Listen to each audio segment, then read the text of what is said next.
ಎಲ್ರಿಗೂ ನಮಸ್ತೆ. ಹೋದ ತರಗತಿಯಲ್ಲಿ ನಾವು ನ್ಯಾಚುರಲ್ ರಿಸೋರ್ಸಸ್ ಬಗ್ಗೆನೇ ತಿಳ್ಕೊಂಡಿದ್ವಿ. ನ್ಯಾಚುರಲ್ ರಿಸೋರ್ಸ್ ಅಲ್ಲಿ ಎಕೋಸಿಸ್ಟಮ್ ಅಂದ್ರೆ ಏನು, ಎಕೋಸಿಸ್ಟಮ್ ಹೇಗೆ ಬ್ಯಾಲೆನ್ಸ್ ಆಗುತ್ತೆ, ಹಾಗೇನೆ ಫುಡ್ ಚೈನ್, ಫುಡ್ ವೆಬ್, ಅದಾದ ನಂತರ ಪೊಲ್ಯೂಷನ್ ನಲ್ಲಿ air pollution, water pollution, then soil pollution, ಇವೆಲ್ಲವನ್ನ ನೋಡಿದ್ವಿ ಅಲ್ವಾ. ಹಾಗೆ ಇನ್ನು ಕೆಲವೊಂದು ಟೈಪ್ಸ್ ಆಫ್ ಪೊಲ್ಯೂಷನ್ ನೋಡಿದ್ವಿ. ಅದಾದ ನಂತರ ಗ್ರೀನ್ ಹೌಸ್ ಎಫೆಕ್ಟ್ ನೋಡಿದ್ವಿ. ಗ್ರೀನ್ ಹೌಸ್ ಎಫೆಕ್ಟ್ ಆದ್ಮೇಲೆ ಗ್ಲೋಬಲ್ ವಾರ್ಮಿಂಗ್ ಆದ್ಮೇಲೆ ಅದರಲ್ಲಿ ಏನೇನ್ ಎಫೆಕ್ಟ್ಸ್ ಆಗುತ್ತೆ ಗ್ಲೋಬಲ್ ವಾರ್ಮಿಂಗ್ ಆದ್ರೆ ಅಂತ ನೋಡಿದ್ವಿ. ಇವತ್ತಿನ ತರಗತಿಯಲ್ಲಿ ಅದ್ರ ಮುಂದುವರೆದ ಭಾಗ ಏನಿದೆ ಅಂತ ಸ್ಟಡಿ ಮಾಡೋಣ. ಓಕೆನಾ? ಓಕೆ.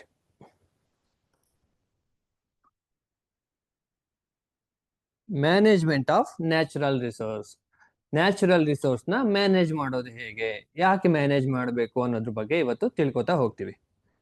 ಓಕೆ, ಮೊದಲಿಗೆ ನ್ಯಾಚುರಲ್ ರಿಸೋರ್ಸ್ ಅಂದ್ರೆ ಏನು ಅಂತ ಇನ್ನೊಂದ್ಸಲ ನಾವು ಹಂಗೆ ಗ್ಲಾನ್ಸ್ ಮಾಡೋಣ. Natural resources are the materials obtained from the nature used by humans and other organisms ಅಲ್ವಾ. ನ್ಯಾಚುರಲ್ ರಿಸೋರ್ಸ್ ಅಂದ್ರೆ ಅದು ನೇಚರ್ ಇಂದನೇ ನಮಗೆ ಸಿಗ್ತಕ್ಕಂಥದ್ದು. ಅದನ್ನ ಯಾರು ಬಳಸ್ತಾರೆ? ನಾವು ಬಳಸ್ತೀವಿ. ಹಾಗೇನೆ ಬೇರೆ ಆರ್ಗಾನಿಸಮ್ ಏನಿದಾವೋ ಅವು ಬಳಸ್ತವೆ. ಫಾರ್ ಎಕ್ಸಾಂಪಲ್ ಏನೇನೆಲ್ಲ ಇರ್ತವೆ ನ್ಯಾಚುರಲ್ ರಿಸೋರ್ಸ್ ಅಂತ ನೋಡಿದ್ರೆ, ಏರ್ ಇರ್ಬೋದು, then soil, minerals, forest, wild life, fossil fuels, ಇನ್ನು ಏನೇನಿದಾವೆ ವಾಟರ್, ಇವೆಲ್ಲವೂ ಕೂಡ ನ್ಯಾಚುರಲ್ ರಿಸೋರ್ಸಸ್. ಅದಾದ ನಂತರ ಮುಂದೆ ಹೋಗೋದಕ್ಕಿಂತ ಮುಂಚೆ ರಿಸೋರ್ಸ್ ಮ್ಯಾನೇಜ್ಮೆಂಟ್ ಹೇಗ್ ಮಾಡಬೇಕು, ಮ್ಯಾನೇಜ್ಮೆಂಟ್ ಅಂದ್ರೆ ಏನು ಅಂತ ನೋಡೋಣ. Okay, management means using natural resource. Management natural resources ಅಲ್ಲಿ ಹೇಗ್ ಮಾಡಬೇಕು ಅಂತ ನೋಡೋದಾದ್ರೆ, ಮ್ಯಾನೇಜ್ಮೆಂಟ್ ಮೀನ್ಸ್ ಯೂಸಿಂಗ್ ದೆಮ್. ಇಲ್ಲಿ ದೆಮ್ ಅಂದ್ರೆ natural resource wisely and sustainably. Wisely ಅಂದ್ರೆ ಬುದ್ಧಿವಂತಿಕೆಯಿಂದ, ಸಸ್ಟೈನೇಬಲಿ ಮೀನ್ಸ್ ಅದು ನಮ್ಮ ಫ್ಯೂಚರ್ಗೂ ಬರಬೇಕು, ನಮ್ಮ ನೆಕ್ಸ್ಟ್ ಜನರೇಷನ್ಗೂ ಕೂಡ ಅದು ಖಾಲಿ ಆಗದೆ ಇರೋ ರೀತಿ ನಾವು ಯೂಸ್ ಮಾಡಬೇಕು. So that is wisely and sustainably. So future generation can also benefit. ಬರೀ ನಾವೇ ಯೂಸ್ ಮಾಡಿ ಖಾಲಿ ಮಾಡೋದಲ್ಲ, ಮುಂದೆ ನಮ್ಮ ಫ್ಯೂಚರ್ ಜನರೇಷನ್ಗೂ ಕೂಡ ಬೆನಿಫಿಟ್ ಆಗೋ ತರ ನಾವು ಮಾಡೋದನ್ನ ನಾವು ಏನ್ ಹೇಳ್ತೀವಿ? ಮ್ಯಾನೇಜ್ಮೆಂಟ್ ಅಂತ ಹೇಳ್ತೀವಿ. ಓಕೆ, ದೆನ್ ಯಾಕೆ ಮ್ಯಾನೇಜ್ಮೆಂಟ್ ಮಾಡಬೇಕು, ವೈ ಮ್ಯಾನೇಜ್ಮೆಂಟ್ ಈಸ್ ನೆಸೆಸರಿ ಅಥವಾ ವೈ ಮ್ಯಾನೇಜ್ಮೆಂಟ್ ಈಸ್ ನೀಡೆಡ್ ಅಂತ ನೋಡೋದಾದ್ರೆ, the first one, rapid population growth. ನಮ್ಗ ಈಗಾಗಲೇ ಗೊತ್ತು, ನಮ್ಮ ವಿಶ್ವದಲ್ಲಿ ಪಾಪ್ಯುಲೇಷನ್ ಇನ್ಕ್ರೀಸ್, ಜನಸಂಖ್ಯೆ ಹೆಚ್ಚಾಗ್ತಾ ಇರೋದು ನಮ್ಗೆಲ್ಲ ಗೊತ್ತೇ ಇದೆ. ಆ ಜನಸಂಖ್ಯೆ ಹೆಚ್ಚಾದಾಗೆ ನಮ್ಗೆ ರಿಸೋರ್ಸ್ಗಳು ಬೇಕು ಅಲ್ವಾ. ಹಾಗಾಗಿ ಆ ರಿಸೋರ್ಸ್ಗಳು ನಮ್ಮ ಮುಂದಿನ ಜನರೇಷನ್ಗೂ ಕೂಡ ಸಿಗ್ಬೇಕು. ನಾವೇ ಖಾಲಿ ಮಾಡಿದ್ರೆ ನಮ್ಮ ಮುಂದಿನ ಜನರೇಷನ್ಗೆ ಸಿಗೋದಿಲ್ಲ ಅನ್ನೋ ಒಂದು ಕಾರಣಕ್ಕೆ ನಾವು ಏನ್ ಮಾಡ್ಬೇಕು? ಈ ರಿಸೋರ್ಸ್ ಅನ್ನ ಮ್ಯಾನೇಜ್ ಮಾಡ್ಬೇಕು. Then industrialisation. ಈ ಇಂಡಸ್ಟ್ರಿಯಲೈಸೇಷನ್ ಆಗಿದ್ರಿಂದ ಏನಾಗ್ತಿದೆ? ಕೈಗಾರಿಕಾಕರಣ ಆಗ್ತಾರೋದ್ರಿಂದ ಏನಾಗ್ತಾ ಇದೆ? ನಮ್ಮಲ್ಲಿ ಎಲ್ಲ ರಿಸೋರ್ಸ್ಗಳು ಕೂಡ ಖಾಲಿ ಆಗ್ತಾ ಇದೆ, ಜನಸಂಖ್ಯೆ ಜಾಸ್ತಿ ಆಗ್ತಾ ಇದ್ರೆ. Hence we have to save ಅಥವಾ ಮ್ಯಾನೇಜ್ ದಿಸ್ ರಿಸೋರ್ಸ್. ದೆನ್ ಇದಾದ ನಂತರ ಪೊಲ್ಯೂಷನ್ ಅಂಡ್ ಡಿಫಾರೆಸ್ಟೇಷನ್. ನಮ್ಮ ಪೊಲ್ಯೂಷನ್ ಬಗ್ಗೆ ನಾವು ಈಗಾಗಲೇ ನೆನೆ ತಿಳ್ಕೊಂಡಿದೀವಿ, ಡಿಫಾರೆಸ್ಟೇಷನ್ ಬಗ್ಗೆನೂ ತಿಳ್ಕೊಂಡಿದೀವಿ. ಡಿಫಾರೆಸ್ಟೇಷನ್ ಅಂದ್ರೆ cutting of trees in a forest and using that land for other purpose. ಕಾಡಿನಲ್ಲಿ ಇರ್ತಕ್ಕಂತಹ ಗಿಡಗಳನ್ನ ಅಥವಾ ಮರಗಳನ್ನ ಕಡಿದು ಆ ಜಾಗನ ಬೇರೆ ಒಂದು ಕಾರಣಕ್ಕೆ ಉಪಯೋಗಿಸ್ಕೊಂಡ್ರೆ ಅದನ್ನ ನಾವು ಡಿಫಾರೆಸ್ಟ್ ಅಂತ ಹೇಳ್ತೀವಿ, ಡಿಫಾರೆಸ್ಟೇಷನ್ ಅಂತ ಹೇಳ್ತೀವಿ. ಈ ರೀತಿಯಾಗಿ ಡಿಫಾರೆಸ್ಟೇಷನ್ ಮಾಡೋದ್ರಿಂದ, ಅದಾದ ನಂತರ ಪೊಲ್ಯೂಷನ್ ಮಾಡೋದ್ರಿಂದ ಏನಾಗುತ್ತೆ? ಪೊಲ್ಯೂಷನ್ ಆಗೋದ್ರಿಂದ ಎಫೆಕ್ಟ್ ಆಗುತ್ತೆ. So we have to manage. Then depletion of fossil fuels ಎಲ್ಲ ಕಡಿಮೆ ಆಗ್ತಾ ಇದಾವೆ. ಯಾವ್ಯಾವ ಬರ್ತವೆ ಫಾಸಿಲ್ ಫ್ಯೂಲ್ಸ್ ಅಂದ್ರೆ? ಪೆಟ್ರೋಲಿಯಂ, ದೆನ್ ಕೋಲ್, ಇವೆಲ್ಲ ಇದಾವೆ ಅಲ್ವಾ. ದೆನ್ ನ್ಯಾಚುರಲ್ ಗ್ಯಾಸ್, ಇವೆಲ್ಲವೂ ಕೂಡ ಫಾಸಿಲ್ ಫ್ಯೂಲ್ಸ್. ಇವೆಲ್ಲವೂ ಕೂಡ ಕಡಿಮೆ ಆಗ್ತಾ ಇರೋದ್ರಿಂದ ನಾವೇನ್ ಮಾಡಬೇಕು? We have to manage our resource.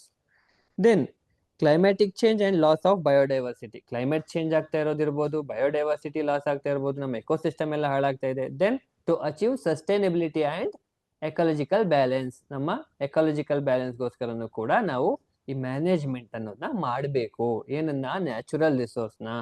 Okay, then principle of conservation. ಹೇಗೆ ಕನ್ಸರ್ವೇಷನ್ ಮಾಡಬೇಕು, ಅದ್ರ ತತ್ವಗಳೇನು ಅಂತ ನೋಡೋದಾದ್ರೆ, ಈಗಾಗಲೇ ನಾವು ನಿನ್ನೆ ಒಂದಷ್ಟು ಡಿಸ್ಕಸ್ ಮಾಡಿದೀವಿ 3 R's ಬಗ್ಗೆ. Reduce, reuse, recycle. ರೆಡ್ಯೂಸ್ ಅಂದ್ರೆ ಕಡಿಮೆ ಬಳಸಬೇಕು, ನಮ್ಗೆ ಬೇಡದೇ ಇರುವಂತಹ ವಸ್ತುಗಳನ್ನ ಅಥವಾ ನಮ್ಗೆ ಬೇಕಾಗಿರೋ ವಸ್ತುನ ಆಗಿದ್ರು ಕೂಡ ಕಡಿಮೆ ಬಳಸಬೇಕು. ಯಾವ ವಸ್ತುನ ರೀಯೂಸ್ ಮತ್ತೆ ಮತ್ತೆ ಬಳಸ್ಲಿಕ್ಕೆ ಸಾಧ್ಯನೋ ಅಂತಹ ವಸ್ತುಗಳನ್ನ ರೀಯೂಸ್ ಮಾಡಬೇಕು. ಅಂಡ್ ರೀಸೈಕಲ್, ಆ ವಸ್ತುಗಳಿಂದ ಬೇರೆ ಏನಾದ್ರೂ ತಯಾರಿಸಬಹುದು ಅನ್ನೋ ರೀತಿ ಇದ್ರೆ ಅವುಗಳನ್ನ ರೀಸೈಕಲ್ ಮಾಡಬೇಕು. ಈ ರೀತಿಯಾಗಿ ನಾವು ಏನ್ ಮಾಡ್ಬೋದು, ಕನ್ಸರ್ವ್ ಮಾಡ್ಬೋದು. ಇದಾದ ನಂತರ sustainable use at a rate slower than the replacement. ಅಂದ್ರೆ ನಾವು ಹೇಗೆ ಇದನ್ನ ಸಸ್ಟೈನಬಲ್ ಯೂಸ್ ಅಂದ್ರೆ ಏನಂದ್ರೆ ನಮ್ಮ ಮುಂದಿನ ಪೀಳಿಗೆಗೂ ಬರಬೇಕು, ಹಾಗೇನೆ ಅವು ಕಡಿಮೆ ನಿಧಾನವಾಗಿ ಖಾಲಿ ಆಗೋ ರೀತಿಯಾಗಿ ನಾವು ಏನಿದ್ದಾವೋ ನಮ್ಮ ನ್ಯಾಚುರಲ್ ರಿಸೋರ್ಸಸ್ ಅವನ್ನ ಯೂಸ್ ಮಾಡಬೇಕು. ಅದಾದ ನಂತರ ಈಕ್ವಿಟೇಬಲ್ ಡಿಸ್ಟ್ರಿಬ್ಯೂಷನ್ ಅಂದ್ರೆ ಎಲ್ಲರಿಗೂ, ಅಂದ್ರೆ ಫೇರ್ ಅಸೆಸ್ ಫಾರ್ ಆಲ್, ಅಂದ್ರೆ ಎಲ್ಲರಿಗೂ ಸಿಗೋ ತರ ನಾವು ನೋಡ್ಕೋಬೇಕು. ಹಾಗೆ ಯಾವ ಪ್ರಮಾಣದಲ್ಲಿ ಸಿಗುತ್ತೆ ಅನ್ನೋದು ಮ್ಯಾಟರ್ ಆಗುತ್ತೆ. ದೆನ್ ಕಮ್ಯುನಿಟಿ ಪಾರ್ಟಿಸಿಪೇಷನ್ ಕೂಡ ಇಲ್ಲಿ ಇಂಪಾರ್ಟೆಂಟ್ ಆಗುತ್ತೆ. Local involvement ensure success. Locally involve ಆದ್ರೆ ಇದು ಸಕ್ಸಸ್ ಆಗ್ಲಿಕ್ಕೆ ಕಾರಣ ಆಗುತ್ತೆ. ಓಕೆ, ಅದಾದ ನಂತರ ಫಾರೆಸ್ಟ್ ರಿಸೋರ್ಸ್. ಏನು ಫಾರೆಸ್ಟ್ ರಿಸೋರ್ಸ್ ಅಂದ್ರೆ ಅರಣ್ಯ ಸಂಪನ್ಮೂಲ ಅಂತ ಹೇಳ್ತೀವಿ ಕನ್ನಡದಲ್ಲಿ. ಏನು ಫಾರೆಸ್ಟ್ ರಿಸೋರ್ಸ್? ಓಕೆ, ಫಾರೆಸ್ಟ್ ನ ರಿಸೋರ್ಸ್ ಅಂತ ಯಾಕೆ ಅಂತೀವಿ ಅಂದ್ರೆ ಇಟ್ ಪ್ರೊವೈಡ್ ಅಸ್ ಟಿಂಬರ್ ನ ಪ್ರೊವೈಡ್ ಮಾಡುತ್ತೆ. ಅದಾದ ನಂತರ oxygen which is needed for respiration ಅಲ್ವಾ, ಆಕ್ಸಿಜನ್. ದೆನ್ ರೆಗ್ಯುಲೇಟ್ ಕ್ಲೈಮೇಟ್ ನ ಅದು ಬ್ಯಾಲೆನ್ಸ್ ಮಾಡುತ್ತೆ. ಅದಾದ ನಂತರ ಪ್ರಿವೆಂಟ್ ಸಾಯಿಲ್ ಎರೋಷನ್, ಸಾಯಿಲ್ ಅಂದ್ರೆ ಮಣ್ಣು ಸವಳಿಕೆ ಆಗದೆ ಇರೋ ರೀತಿ ನೋಡ್ಕೊಳ್ಳುತ್ತೆ ಅಲ್ವಾ ಈ ಫಾರೆಸ್ಟ್. ಆ ಗಿಡದ ಅಥವಾ ಮರದ ಬೇರುಗಳು ಏನಿದಾವೋ ಆ ಮಣ್ಣನ್ನ ಗಟ್ಟಿಯಾಗಿ ಹಿಡ್ಕೊಂಡಿರೋದ್ರಿಂದ ಅಲ್ಲಿ ಸಾಯಿಲ್ ಎರೋಷನ್ ನ ಕೂಡ ಇಲ್ಲಿ ಅವಾಯ್ಡ್ ಮಾಡುತ್ತೆ. ದೆನ್ ಸಪೋರ್ಟ್ ಬಯೋಡೈವರ್ಸಿಟಿ ಕೂಡ ಸಪೋರ್ಟ್ ಮಾಡುತ್ತೆ. ದೆನ್ ಏನು ಕಾರಣ ಇಲ್ಲಿ ಫಾರೆಸ್ಟ್ ಎಲ್ಲ ಹಾಳಾಗ್ಲಿಕ್ಕೆ, ಫಾರೆಸ್ಟ್ ರಿಸೋರ್ಸ್ ಅಂತ ನೋಡೋದಾದ್ರೆ ಫ್ಲಡ್ಸ್ ಅಲ್ವಾ. ಫ್ಲಡ್ಸ್ ಬರೋದ್ರಿಂದ ಕೂಡ ಫಾರೆಸ್ಟ್ ತುಂಬಾ ನೀರ್ ನಿಂತ್ಕೊಂಡು ಏನಾಗುತ್ತೆ, ಫಾರೆಸ್ಟ್ ಎಲ್ಲ ಹಾಳಾಗೋಗುತ್ತೆ. ದೆನ್ ಡಿಫಾರೆಸ್ಟೇಷನ್, ಆಮೇಲೆ ಡೆಸರ್ಟಿಫಿಕೇಶನ್ ಅಂದ್ರೆ ಮರಗಳೆಲ್ಲ ಕಡ್ದಾಕೋದು, ಖಾಲಿ ಜಾಗ ಮಾಡೋಕೋದು. ನಂತರ deforestation means cutting of trees in a forest and using that land for other purpose. ಬೇರೆ ಬೇರೆ ರೀಸನ್ಗೆ ಆ ಕಾಡಿನಲ್ಲಿ ಇರ್ತಕ್ಕಂತಹ ಮರಗಳನ್ನ ಕಡ್ದು ಅಲ್ಲಿ ಬೇರೆ ಒಂದು ಉಪಯೋಗಕ್ಕೆ ನಾವು ಆ ಜಾಗನ ಬಳಸ್ಕೊಂಡು ಅದನ್ನ ನಾವು ಡಿಫಾರೆಸ್ಟೇಷನ್ ಅಂತ ಹೇಳ್ತೀವಿ. ಅಂಡ್ ಲಾಸ್ ಆಫ್ ಸ್ಪೀಶೀಸ್, ಇವೆಲ್ಲವೂ ಕೂಡ ಈ ಫಾರೆಸ್ಟ್ ಹಾಳಾಗೋದಕ್ಕೆ ಕಾರಣ ಆಗ್ತಿದೆ. ದೆನ್ ಹೇಗೆ ಮ್ಯಾನೇಜ್ ಮಾಡಬಹುದು ಇದನ್ನ ಅಂತ ನೋಡೋದಾದ್ರೆ ಒಂದು ರೀಫಾರೆಸ್ಟೇಷನ್ ಅಂದ್ರೆ ಅಲ್ಲಿ ಹೆಸರಲ್ಲೇ ಇದೆ, ಮರು ಅರಣ್ಯೀಕರಣ. ಅಂದ್ರೆ ರೀಫಾರೆಸ್ಟೇಷನ್ ಮತ್ತೆ ಮರ ಗಿಡಗಳನ್ನ ನೆಡ್ತಕ್ಕಂಥದ್ದು ಕಳೆದಿರುವಂತಹ ಜಾಗದಲ್ಲಿ, ಅದನ್ನ ನಾವು ರೀಫಾರೆಸ್ಟೇಷನ್, ಪ್ಲಾಂಟಿಂಗ್ ಆಫ್ ಟ್ರೀಸ್ ಅಂತ ಹೇಳ್ತೀವಿ. ದೆನ್ ಆಫಾರೆಸ್ಟೇಷನ್ ಅಂದ್ರೆ ಇರ್ತಕ್ಕಂತಹ ಜಾಗದಲ್ಲಿ, ಆಫಾರೆಸ್ಟೇಷನ್ ಅಂದ್ರೆ ಖಾಲಿ ಜಾಗದಲ್ಲಿ ಗಿಡ ಮರಗಳನ್ನ ನೆಡ್ತಾ ಹೋದ್ರೆ ಅದನ್ನ ನಾವು ಎಫಾರೆಸ್ಟೇಷನ್ ಅಥವಾ ಅಫಾರೆಸ್ಟೇಷನ್ ಅಂತ ಹೇಳ್ತೀವಿ. Okay, then wild life sanctuaries ನಂತರ ನ್ಯಾಷನಲ್ ಪಾರ್ಕ್ಸ್ ಗಳನ್ನ ಡೆವಲಪ್ ಮಾಡೋದ್ರಿಂದ, ವೈಲ್ಡ್ ಲೈಫ್ ಸ್ಯಾಂಚುರೀಸ್ ನ ಡೆವಲಪ್ ಮಾಡೋದ್ರಿಂದ, ಬಯೋಸ್ಪಿಯರ್ ರಿಸರ್ವ್ಸ್ ಇರೋದ್ರಿಂದ ನಾವು ಏನ್ ಮಾಡ್ಬೋದು, ಇವನ್ನೆಲ್ಲ ಮ್ಯಾನೇಜ್ ಮಾಡ್ಬೋದು. ಹಾಗಾದ್ರೆ ವೈಲ್ಡ್ ಲೈಫ್ ಸ್ಯಾಂಚುರೀಸ್ ಅಂದ್ರೆ ಏನು, ನ್ಯಾಷನಲ್ ಪಾರ್ಕ್ಸ್ ಅಂದ್ರೆ ಏನು ಅಂತ ನಾವು ಮುಂದೆ ನೋಡೋಣ. Okay, then wild life conservation. Wild life maintains food chains and ecological stability. Food chain ಮತ್ತೆ ಎಕಾಲಜಿಕಲ್ ಸ್ಟೆಬಿಲಿಟಿ ಬಗ್ಗೆ ನಾವು ಹೋದ್ ಕ್ಲಾಸ್ ಅಲ್ಲಿ ನೋಡಿದೀವಲ್ವಾ. ಫುಡ್ ಚೈನ್ ಮೀನ್ಸ್ ಎಲ್ಲ ಆರ್ಗಾನಿಸಮ್, ಒಂದು ಆರ್ಗಾನಿಸಮ್ಗೆ ಇನ್ನೊಂದು ಆರ್ಗಾನಿಸಮ್ ಡಿಪೆಂಡ್ ಆಗಿರುತ್ತೆ ಅಲ್ವಾ, ಅದನ್ನ ನಾವು ಫುಡ್ ಚೈನ್ ಅಂತ ಹೇಳ್ತೀವಿ. ಓಕೆ, ದೆನ್ ಇದಕ್ಕೆ ಥ್ರೆಟ್ ಆಗಿರೋದು ಏನು, ಅಪಾಯವಾಗಿರೋದು ಏನು ಅಂತ ನಾವು ನೋಡೋದಾದ್ರೆ ಒಂದು ಪೋಚಿಂಗ್ ಅಂದ್ರೆ ಇಟ್ ಇಸ್ ನಥಿಂಗ್ ಬಟ್ ಪ್ರಾಣಿಗಳನ್ನ ಕೊಲ್ತಕ್ಕಂಥದ್ದು, ಹಂಟಿಂಗ್ ಮಾಡ್ತಕ್ಕಂಥದ್ದು. Then habitat loss, ecologically loss ಆಗ್ತಕ್ಕಂಥದ್ದು. ದೆನ್ ಪೊಲ್ಯೂಷನ್ ಅಂದ್ರೆ ಈಗಾಗಲೇ ನಾವು ತಿಳ್ಕೊಂಡಿದೀವಿ, undesirable change in the environment. ಯಾವ ರೀತಿ ಎನ್ವೈರನ್ಮೆಂಟ್, ವಾಟರ್ ಅಲ್ಲಿ ಆಗಿರ್ಬೋದು, ನಮ್ಮ ಭೂಮಿ ಮೇಲಾಗಿರ್ಬೋದು, ದೆನ್ ಏರ್ ಅಲ್ಲಿ ಆಗಿರ್ಬೋದು, ದೆನ್ ಸರೌಂಡಿಂಗ್ ಅಲ್ಲಿ ಆಗಿರ್ಬೋದು, ಅಲ್ಲಿ ನಮ್ಗೆ ಬೇಡದೇ ಇರೋ ರೀತಿ ಏನಾದ್ರು ಚೇಂಜಸ್ ಆದ್ರೆ ಅದನ್ನ ನಾವು ಪೊಲ್ಯೂಷನ್ ಅಂತ ಹೇಳ್ತೀವಿ. ಓಕೆ, ಕನ್ಸರ್ವೇಷನ್ ಮೆಜರ್ಸ್, ಹೇಗೆ ನಾವು ಇದನ್ನ ಕನ್ಸರ್ವ್ ಮಾಡಬಹುದು ಅಂತ ನೋಡೋದಾದ್ರೆ ಒಂದು ವೈಲ್ಡ್ ಲೈಫ್ ಸ್ಯಾಂಚುರೀಸ್ ನ ಡೆವಲಪ್ ಮಾಡೋದ್ರಿಂದ ಅಥವಾ ಉಳಿಸ್ಕೊಳ್ಳೋದ್ರಿಂದ ನಾವೇನ್ ಮಾಡ್ಬೋದು, ಇದನ್ನ ಕನ್ಸರ್ವ್ ಮಾಡ್ಬೋದು. ಇದಾದ ನಂತರ ನ್ಯಾಷನಲ್ ಪಾರ್ಕ್ಗಳು ಸಾಧಾರಣವಾಗಿ ನಮ್ಮ ಇಂಡಿಯಾದಲ್ಲಿ ಎಲ್ಲಾ ರಾಜ್ಯದಲ್ಲೂ ಇದೆ. ಆ ರೀತಿ ನ್ಯಾಷನಲ್ ಪಾರ್ಕ್ಗಳನ್ನ ಮಾಡೋದ್ರಿಂದ ಸರ್ಕಾರಗಳು ನಾವು ಈ ರೀತಿಯ ನಮ್ಮ ನ್ಯಾಚುರಲ್ ರಿಸೋರ್ಸ್ಗಳನ್ನ ಏನ್ ಮಾಡ್ಬೋದು, ಕನ್ಸರ್ವ್ ಮಾಡ್ಬೋದು. ಇದಾದ ನಂತರ projects like project tiger and project elephant ಅಂತ ಕೆಲವೊಂದು ಪ್ರಾಜೆಕ್ಟ್ಸ್ ಇದಾವೆ. ಎಲಿಫೆಂಟ್ ನ ಟೈಗರ್ ಸೇವ್ ಮಾಡ್ಲಿಕ್ಕೆ, ಟೈಗರ್ ನ ಸೇವ್ ಮಾಡ್ಲಿಕ್ಕೆ ಈ ರೀತಿಯ ಪ್ರಾಜೆಕ್ಟ್ ಗಳಿದಾವೆ. ಈ ರೀತಿ ಪ್ರಾಜೆಕ್ಟ್ ಗಳಿಂದ ನಾವೇನ್ ಮಾಡ್ಬೋದು, ಕನ್ಸರ್ವೇಶನ್ ಮಾಡ್ಬೋದು. ಓಕೆ, ದೆನ್ ಇಲ್ಲಿ ನಾವು ವೈಲ್ಡ್ ಲೈಫ್ ಕನ್ಸರ್ವೇಶನ್ ನಾವು ಮುಖ್ಯವಾಗಿ ಈ ಕನ್ಸರ್ವೇಶನ್ ಅನ್ನ ಎರಡು ರೀತಿಯಲ್ಲಿ ಮಾಡ್ತೀವಿ. ಒಂದು in situ conservation and exit conservation. ಇಲ್ಲಿ ಹೆಸರಲ್ಲೇ ಇದೆ ಇನ್ಸಿಟು ಅಂದ್ರೆ ಇನ್ಸೈಟ್ ಅಂದ್ರೆ ಆ ಆರ್ಗ್ಯಾನಿಸಮ್ಸ್ ಎಲ್ಲಿ ಯಾವ ಜಾಗದಲ್ಲಿ ಇರ್ತಾವೋ ಅದೇ ಜಾಗದಲ್ಲಿ ನಾವು ಅವನ್ನ ಸಂರಕ್ಷಣೆ ಮಾಡಿದ್ರೆ ಅಥವಾ ಕನ್ಸರ್ವ್ ಮಾಡಿದ್ರೆ ಅದನ್ನ ನಾವು ಇನ್ಸಿಟು ಕನ್ಸರ್ವೇಶನ್ ಅಂತ ಹೇಳ್ತೀವಿ. Okay, for example national park, then biosphere reserve, ಇವನ್ನೆಲ್ಲ ನಾವು ಏನಂತ ಹೇಳ್ತೀವಿ, ಇನ್ಸಿಟು ಕನ್ಸರ್ವೇಶನ್ ಅಂತ ಹೇಳ್ತೀವಿ. ಇದಾದ ನಂತರ ಎಕ್ಸಿಟು ಕನ್ಸರ್ವೇಶನ್ ಅಂದ್ರೆ ಅದು ನ್ಯಾಚುರಲ್ ಹ್ಯಾಬಿಟ್ಯಾಟ್ ಏನಿರುತ್ತಲ್ವಾ, ಅದು ಹುಟ್ಟಿ ಬೆಳೆದಿದ್ದ ಜಾಗ ಅಲ್ಲಿ ಬಿಟ್ಟು ಬೇರೆ ಕಡೆ ಅವನ್ನ ತಂದು ಕನ್ಸರ್ವ್ ಮಾಡ್ತಕ್ಕಂಥದ್ದು. ಅದಕ್ಕೆ ನಾವೇನಂತ ಹೇಳ್ತೀವಿ, ಎಕ್ಸಿಟು, ಔಟ್ಸೈಡ್ ದ ಎನ್ವೈರನ್ಮೆಂಟ್, ಅಂದ್ರೆ ಅವು ಎಲ್ಲಿ ಹುಟ್ಟಿ ಬೆಳೆದಿರ್ತಾವೋ ಆ ಜಾಗದಿಂದ ಹೊರಗಡೆ. For example botanical garden, zoos, then seed banks, ಇವೆಲ್ಲವೂ ಕೂಡ ex-situ. Okay, in-situ conservation is the protection of species in their natural habitat, as we have discussed natural habitats such as national park, wildlife sanctuaries, then biosphere reserves. Okay, then ex-situ means conservation involves protecting the species in artificial environment ಅಲ್ವಾ.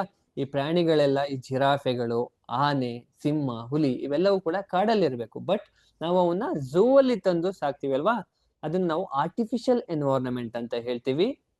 So ಇದನ್ನ ನಾವು ಎಕ್ಸಿಟಿವ್ conservation ಅಂತ ಹೇಳ್ತೀವಿ. Okay, ನಾವಿಲ್ಲಿ ಎಕ್ಸಿಟಿವ್ conservation ನ ಬಿಟ್ಟು ಇಲ್ಲಿ ಇನ್ಸಿಟಿವ್ conservation ಬಗ್ಗೆ ನೋಡ್ತಾ ಹೋಗೋಣ. ಓಕೆ, ಅದಾದ ನಂತರ ಮೊದಲಿಗೆ national park. Okay, national park ನಮ್ಮ ಕರ್ನಾಟಕದಲ್ಲೂ ಇದಾವ ಈ ನ್ಯಾಷನಲ್ ಪಾರ್ಕ್ ಅಂತ ಹೇಳಿದ್ರೆ? ಖಂಡಿತವಾಗಿಯೂ ಇದಾವೆ. ಯಾವ್ಯಾವ ಇದಾವೆ? ನಾಗರಹೊಳೆ, ಇವಾಗ ನಾವು ಅದನ್ನ ರಾಜೀವ್ ಗಾಂಧಿ ನ್ಯಾಷನಲ್ ಪಾರ್ಕ್ ಅಂತ ಕೂಡ ಕರಿತೀವಿ.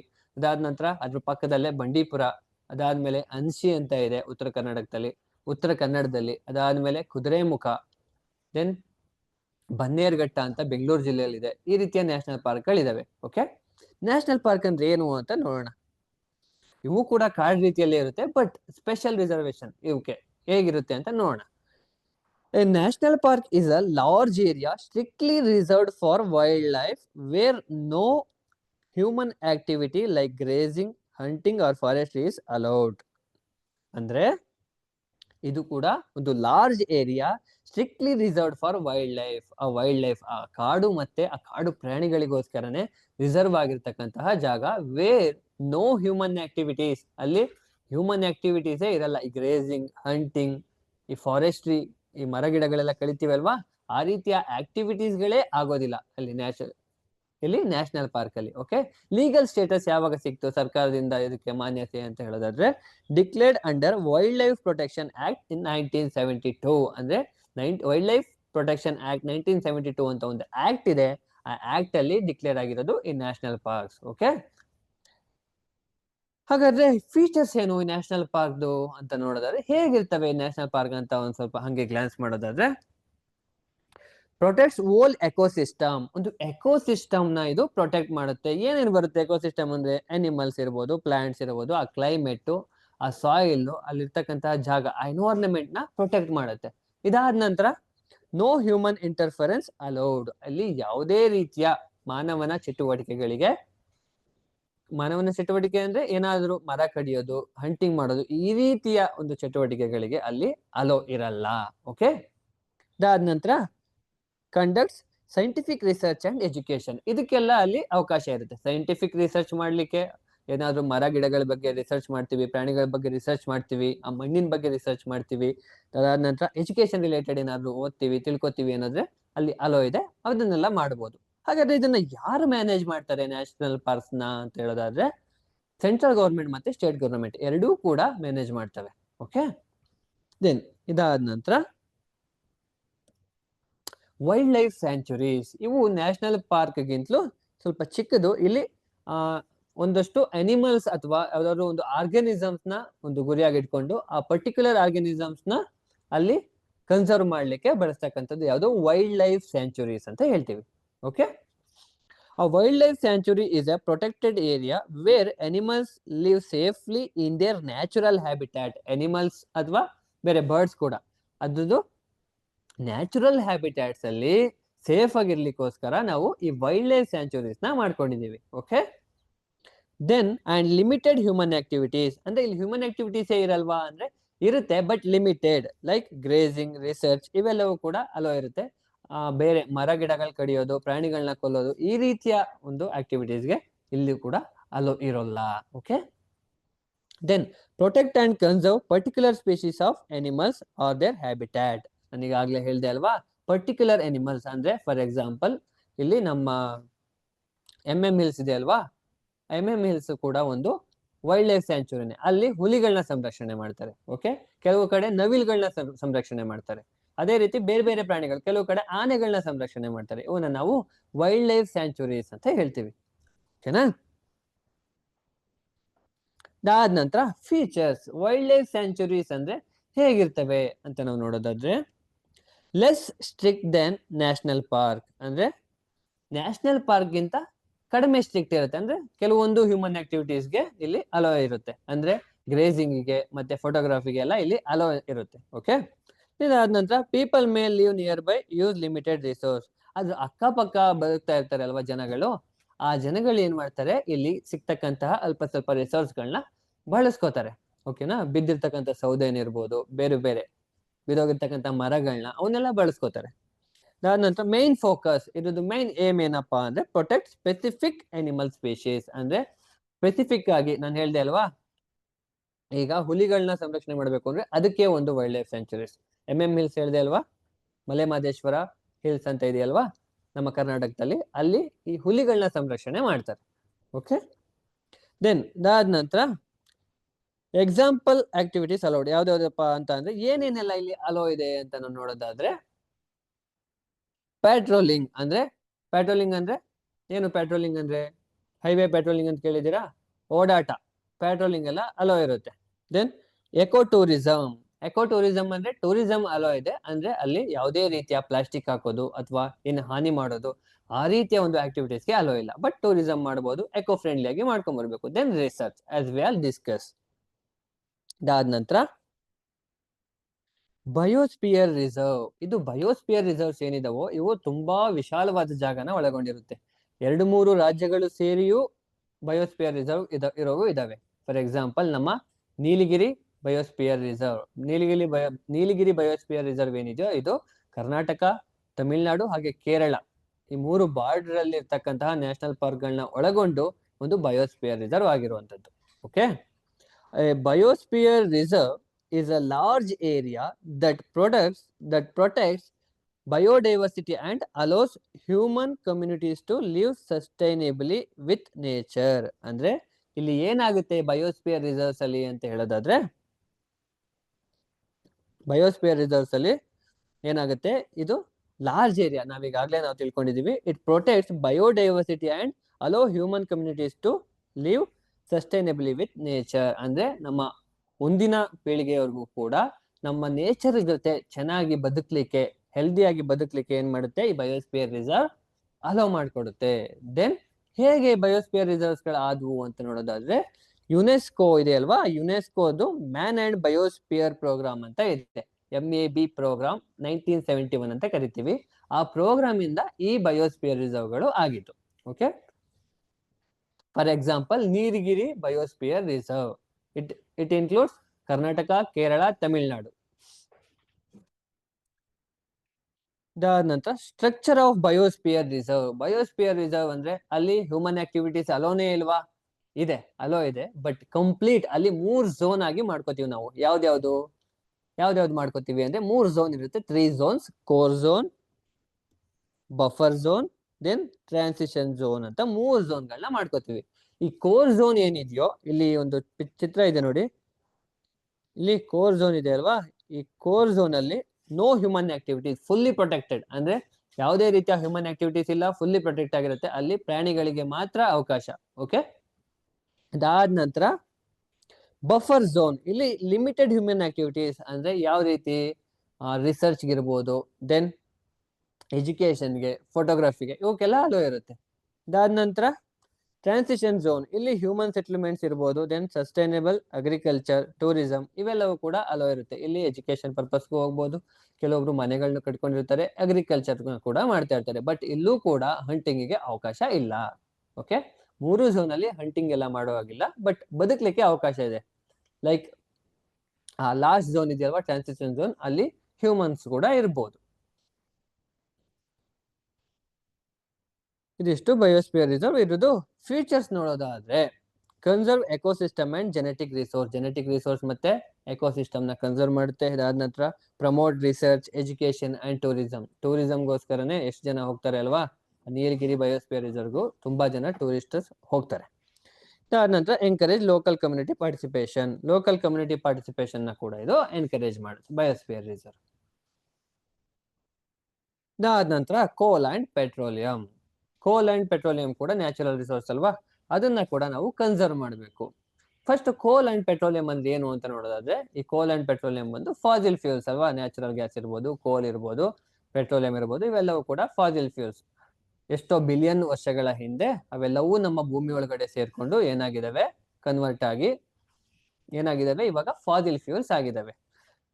ಕೋಲ್ ಅಂದ್ರೆ ಏನು, formed from the dead plant matter under heat and pressure. ಇದ್ರ ಬಗ್ಗೆ ನಾವ್ ಈಗಾಗಲೇ 2 ಸೆಷನ್ ಅಲ್ಲಿ ಕ್ಲಾಸ್ ಮಾಡಿದೀವಿ, ತಿಳ್ಕೊಂಡಿದೀವಿ. ಹಾಗೇನೆ ಕೋಲ್ ಅಂಡ್ ಪೆಟ್ರೋಲಿಯಂ ಅಂದ್ರೆ, ಕೋಲ್ ಅಂದ್ರೆ ಏನು, ಇವತ್ತು ಇದು 8th ಸ್ಟ್ಯಾಂಡರ್ಡ್ ಅಲ್ಲಿ ಕೂಡ ಇದೆ ಅಲ್ವಾ.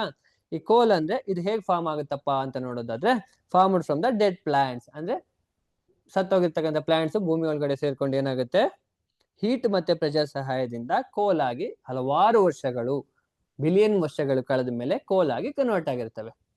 ಅದಾದ ನಂತರ ಪೆಟ್ರೋಲಿಯಂ, ಇದು ಕೂಡ ಅದೇ ರೀತಿ ಪ್ರೋಸೆಸ್, ಬಟ್ ಡೆಡ್ ಮೆರೈನ್ ಅಂದ್ರೆ ಸಮುದ್ರದಲ್ಲಿರ್ತಕ್ಕಂತಹ ಆರ್ಗ್ಯಾನಿಸಮ್ ಭೂಮಿ ಒಳಗಡೆ ಹೋಗಿ ಸೇಮ್ ಹೀಟ್ ಅಂಡ್ ಪ್ರೆಷರ್ ಇಂದ ಏನಾಗುತ್ತೆ, ಪೆಟ್ರೋಲಿಯಂ ಅಲ್ವಾ, ಪೆಟ್ರೋಲಿಯಂ ಫಾರ್ಮ್ ಆಗಿ ನಮ್ಗೆ ಇವಾಗ ಸಿಗ್ತಾ ಇದೆ ಅಲ್ವಾ.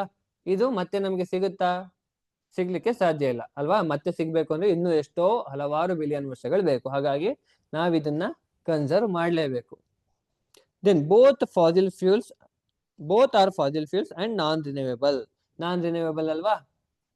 ದೆನ್ ಪ್ರಾಬ್ಲಮ್ಸ್, ಏನ್ ಪ್ರಾಬ್ಲಮ್ಸ್ ಇದರಿಂದ ಅಂತ ನಾವು ನೋಡೋದಾದ್ರೆ, ಏರ್ ಪೊಲ್ಯೂಷನ್ ಆಗುತ್ತೆ, ಗ್ಲೋಬಲ್ ವಾರ್ಮಿಂಗ್ ಆಗುತ್ತೆ, ಆಸಿಡ್ ರೈನ್ ಆಗುತ್ತೆ. ಸೊ ಇದನ್ನ ನಾವು ಲಿಮಿಟೆಡ್ ಆಗಿ ಬಳಸಬೇಕು. ಎಲ್ಲಿ ಅವಶ್ಯಕತೆ ಇದೆಯೋ ಆ ಅವಶ್ಯಕತೆ ಇದ್ದಾಗ, ಹೆಚ್ಚು ಅವಶ್ಯಕತೆ ಇದ್ದಾಗ ನಾವು ಈ ಕೋಲ್ ಮತ್ತೆ ಪೆಟ್ರೋಲಿಯಂನ ಬಳಸಬೇಕು. ಓಕೆ, ಇದಾದ ನಂತರ ಕನ್ಸರ್ವೇಷನ್ ಆಫ್ ಕೋಲ್ ಅಂಡ್ ಪೆಟ್ರೋಲಿಯಂ. ಹೇಗೆ ನಾವು ಈ ಕೋಲ್ ಮತ್ತೆ ಪೆಟ್ರೋಲಿಯಂನ ಕನ್ಸರ್ವೇಷನ್ ಮಾಡಬಹುದು ಅಥವಾ ಸಂರಕ್ಷಣೆ ಮಾಡಬಹುದು ಅಂತ ನೋಡೋದಾದ್ರೆ, ವೇಸ್ಟ್ ಹೇಗೆ ಕನ್ಸರ್ವ್ ಮಾಡಬಹುದು ಅಂತ ನೋಡೋಣ. ಯೂಸ್ ಪಬ್ಲಿಕ್ ಟ್ರಾನ್ಸ್ಪೋರ್ಟ್ ಅಂದ್ರೆ ಯಾವ್ಯಾವ ಬರ್ತವೆ, ನಮ್ಮ ಬಸ್ಗಳಿರ್ಬೋದು, ದೆನ್ ರೈಲ್ವೆ, ಮೆಟ್ರೋ, ಈ ರೀತಿಯ ಪಬ್ಲಿಕ್ ಟ್ರಾನ್ಸ್ಪೋರ್ಟ್ ನ ಯೂಸ್ ಮಾಡೋದ್ರಿಂದ ಏನಾಗುತ್ತೆ, ಈ ಕೋಲ್ ಮತ್ತೆ ಪೆಟ್ರೋಲಿಯಂನ ನಾವು ಕನ್ಸರ್ವ್ ಮಾಡಬಹುದು. ಬಿಕಾಸ್ ತುಂಬಾ ಜನ ಹೋಗ್ಬೋದಲ್ವಾ ಅದರಲ್ಲಿ, ಒಬ್ಬೊಬ್ರಿಗೋಸ್ಕರ ಒಂದು ಕಾರು, ಒಂದು ಬೈಕು ಇವನ್ನೆಲ್ಲ ಬಳಸಬಾರ್ದು.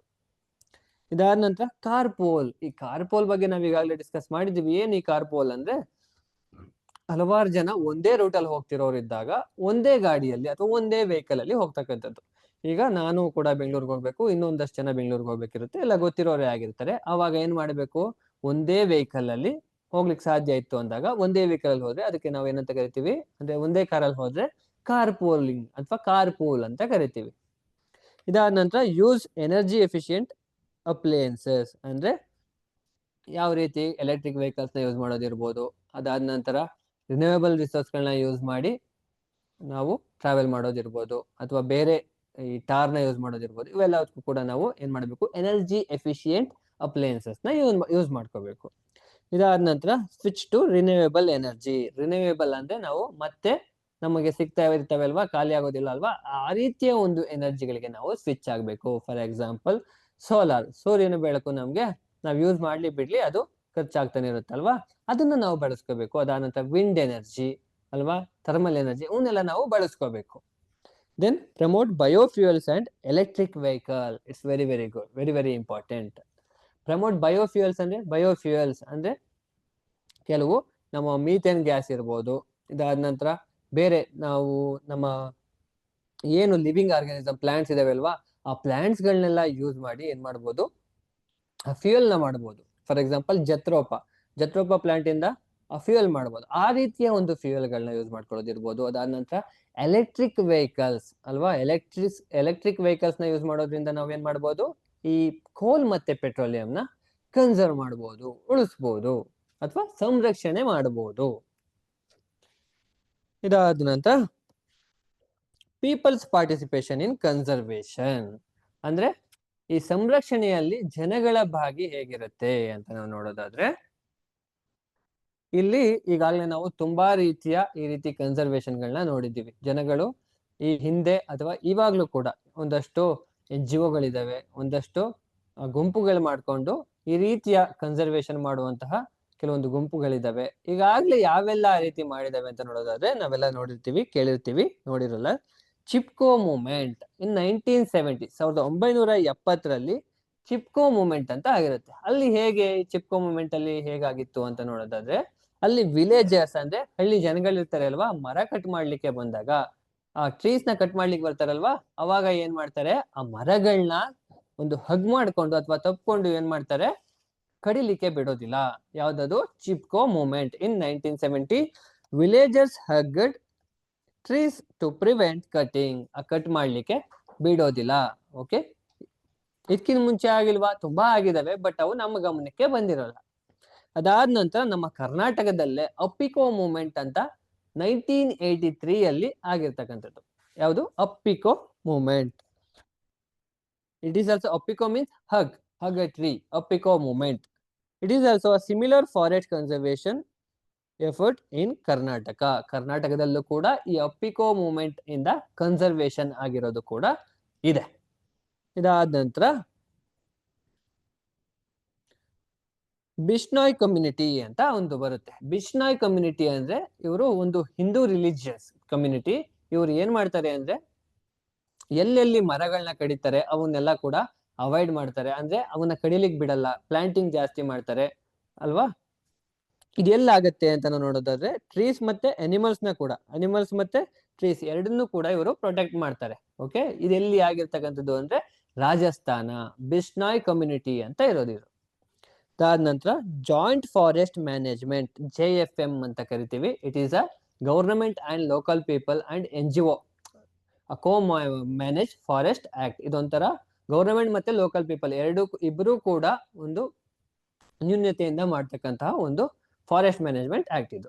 ಓಕೆ, ಯಾವ್ದಾವ್ದು ಪೀಪಲ್ಸ್ ಪಾರ್ಟಿಸಿಪೇಷನ್ ಅಲ್ಲಿ ನಾವೀಗ ಮೇನ್ ಆಗಿ ನೋಡಿದ್ದು Chipko movement, Appiko movement, Bishnoi community and joint forest management.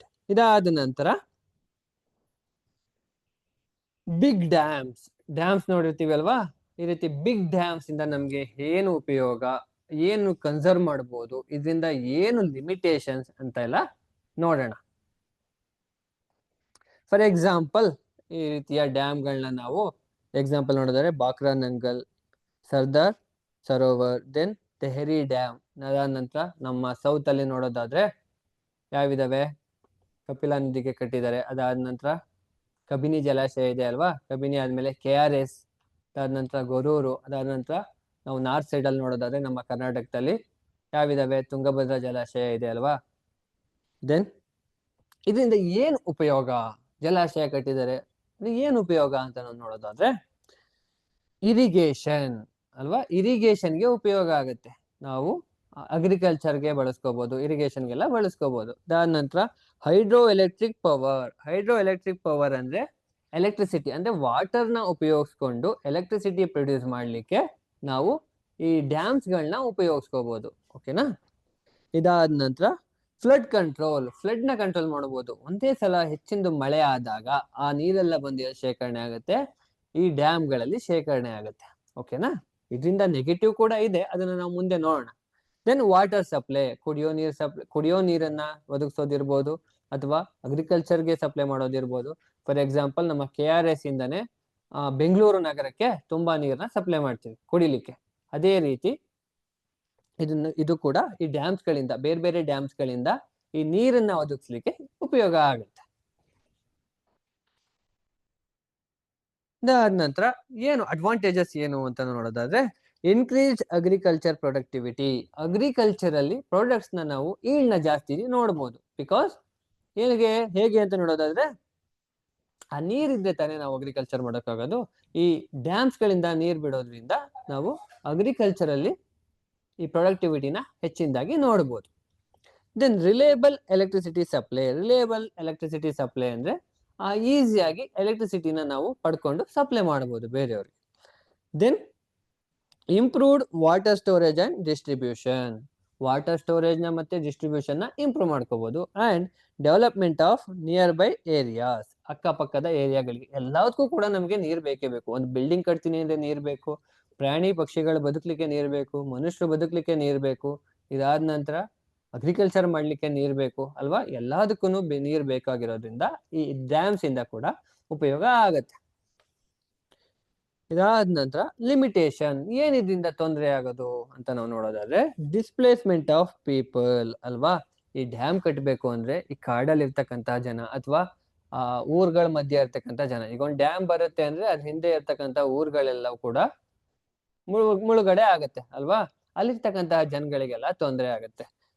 Means ಅದ್ರಲ್ಲೂ ಹೆಚ್ಚಿನದಾಗಿ ಕಾಡಲ್ಲಿ ಇರ್ತಕ್ಕಂತಹ ಜನಗಳಿಗೆ, ಈ ಟ್ರೈಬಲ್ ಕಮ್ಯುನಿಟಿ ಪೀಪಲ್ಸ್ ಯಾರಿದ್ರಪ್ಪ ಕಾಡಲ್ಲಿ ಅಂತವ್ರಿಗೆಲ್ಲ ಕೂಡ ತುಂಬಾ ತೊಂದರೆ ಆಗುತ್ತೆ ನಾವು ಮುಂದೆ ಮಾಡ್ತಾ ಹೋದ್ರು ಕೂಡ.